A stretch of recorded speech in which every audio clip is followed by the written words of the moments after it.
Moi, j'ai une autre idée de la littérature, donc je soigne mon texte, je reviens sur le texte, je travaille la phrase, la rythmique est très importante, j'ai beaucoup de soins sur la ponctuation qui pour moi est déterminante.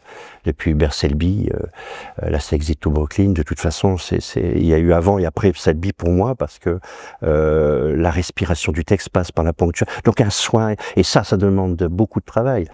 Bonjour, nous sommes ravis de vous accueillir. Pouvez-vous vous présenter, s'il vous plaît? Oui, Pascal Dessin, auteur de romans noirs. Pouvez-vous nous expliquer, selon vous, à quoi servent les histoires?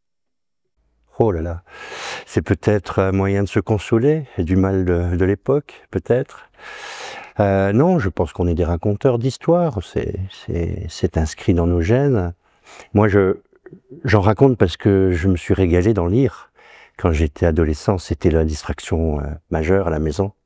Moi, je viens d'un milieu modeste et on avait une soif de lecture. Ma mère, elle tenait absolument à ce que nous lisions. Elle voulait pas qu'on regarde la télévision, c'était même interdit la plupart du temps. Par contre, il n'y avait pas de limite pour la lecture. Donc, je suis vraiment venu à l'écriture, par la lecture, par le goût des histoires. Et puis, à un moment donné, ça m'a pris. J'ai eu envie d'en raconter. Et j'ai écrit mon premier roman très laborieusement vers 16-17 ans sur des grands cahiers. J'avais pas encore l'ambition de devenir un écrivain publié. Je savais même pas ce que c'était. Il y avait des livres à la maison, mais bon. Voilà, donc raconter des histoires pour raconter le monde. Et je crois que ça a été un instinct, enfin quelque chose de naturel chez moi. Je me suis pas dit, je vais raconter l'époque antique ou le Moyen Âge. Je vais raconter aujourd'hui et maintenant.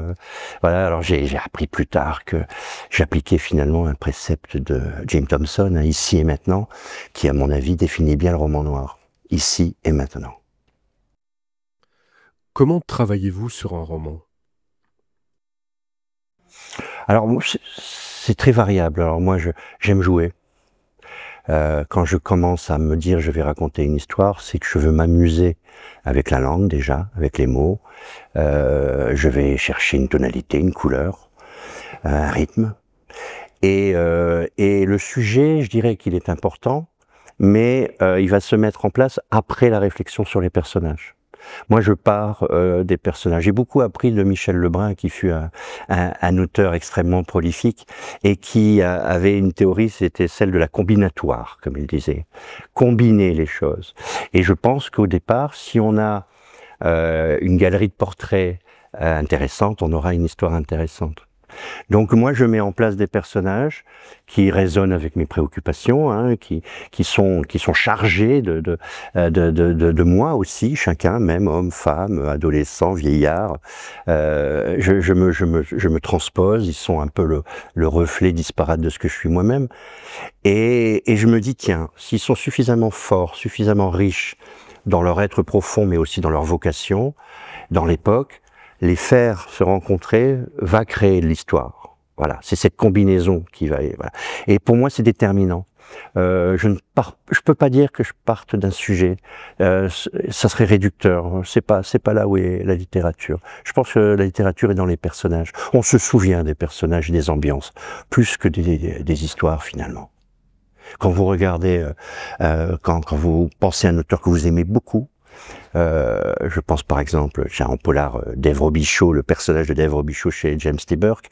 Il y a 23 épisodes, c'est une saga. Ensuite, qu'est-ce qui vous reste? L'odeur du bayou, la manière dont il a de raconter le ciel, c'est cette Adam qui sont le reflet du lieu, la Louisiane où il vit. Vous vous souvenez du tempérament du personnage? Et les histoires à la fin, oui, il y a eu une histoire de mafieux, oui, il y a eu un crime, oui, il y a eu... Bon, oui, d'accord, c'est pas ça qui reste. Voilà. Et c'est la littérature. Hein, parce que si on veut des histoires, comme disait un grand auteur, il y a des journaux pour ça. Il suffit d'ouvrir le journal. Donc la littérature se situe ailleurs, elle se situe au niveau des sens profonds, quoi. Voilà, il faut respirer un texte, il faut qu'on le sente. Moi, quand je pars dans une histoire, par exemple, là, je suis en train d'écrire quelque chose qui se passe plutôt à la montagne. Moi, dans mon travail d'écriture, je veux que le lecteur ressente la montagne. Je veux pas qu'il la voie, je veux qu'il la ressente. Donc, c'est tout un travail très, très délicat. Réécrivez-vous beaucoup quand vous travaillez sur un roman? Ah ben, je suis un anxio-dépressif évoluant. Je ne cesse de reprendre. Je ne vois pas comment c'est possible autrement. Ben là aussi, si ce n'était que raconter des histoires, je veux dire, bon, oui, non, moi, j'ai une autre idée de la littérature, donc je soigne mon texte, je reviens sur le texte, je travaille la phrase, la rythmique est très importante, j'ai beaucoup de soins sur la ponctuation qui pour moi est déterminante. Depuis Hubert Selby, la Sexito Brooklyn, de toute façon, il y a eu avant et après Selby pour moi parce que la respiration du texte passe par la ponctuation. Donc un soin, et ça demande beaucoup de travail. Quand je remets un manuscrit à mon éditrice, il a été lu et relu 20, 30 fois. Voilà, je peux passer la journée sur une page à bien, voilà, il faut que ce soit, voilà. Et puis surtout, il faut que ce soit un reflet intime de ce que je suis. En plus, je fais la lecture publique de mes textes, et donc j'éprouve beaucoup à haute voix mes textes. Et il faut absolument que j'assume tout, même le vocable le plus scientifique que je peux mettre dans la bouche de certains de mes personnages parce que c'est leur vocation. Il faut que je l'ai parfaitement intégré et que je puisse l'assumer à tout point de vue. Donc voilà, j'entendais un auteur il y a pas longtemps me dire qu'il relisait pas ce qu'il écrivait. Alors soit il est super doué, bravo, c'est respectable, mais je trouve ça très curieux parce que c'est pas rien. La langue et pour que ça ait vraiment du sens et voilà, une résonance particulière. Quel serait votre conseil à un auteur débutant? Ben, ça poursuit cette question-là. Je pense que c'est prendre du temps, de la patience, ne pas voir les choses du point de vue de l'histoire, mais du point de vue de la langue. C'est-à-dire que si on a la vocation d'être un écrivain, il faut s'inscrire dans une histoire de la littérature. Ça peut paraître prétentieux, mais je crois qu'il faut avoir cette prétention pour faire un travail de qualité. Donc, être à la tâche. Et ne pas avoir de conviction, être dans le doute tout le temps. C'est le doute qui nous fait avancer le mieux quand on est dans une discipline artistique. Les gens qui ont des certitudes sont des médiocres. Les écrivains sont-ils menacés par les intelligences artificielles? Une certaine écriture peut-être. Mais je me demande même déjà s'il n'y a pas beaucoup de livres qui ont été écrits par l'intelligence artificielle depuis un moment, quand on voit comment ils sont écrits. Je ne pense pas. Il y a une menace, mais il y a une menace pour peut-être l'édition de grande consommation, pour l'édition de qualité qui est dans une tradition française et littéraire et éditoriale que l'on connaît depuis fort longtemps. Je ne pense pas. Et ça va bouleverser des choses, ça c'est sûr. Mais je n'ai pas beaucoup réfléchi à la question. En tout cas, moi, ça ne m'effraie pas, ça me changera pas, moi. Voilà. Et je crois être chez des éditeurs qui ont une autre idée de la littérature, et donc je ne sens aucune menace en ce qui me concerne. De quel type d'histoire pensez-vous que nous ayons besoin dans le zeitgeist, c'est-à-dire le contexte actuel?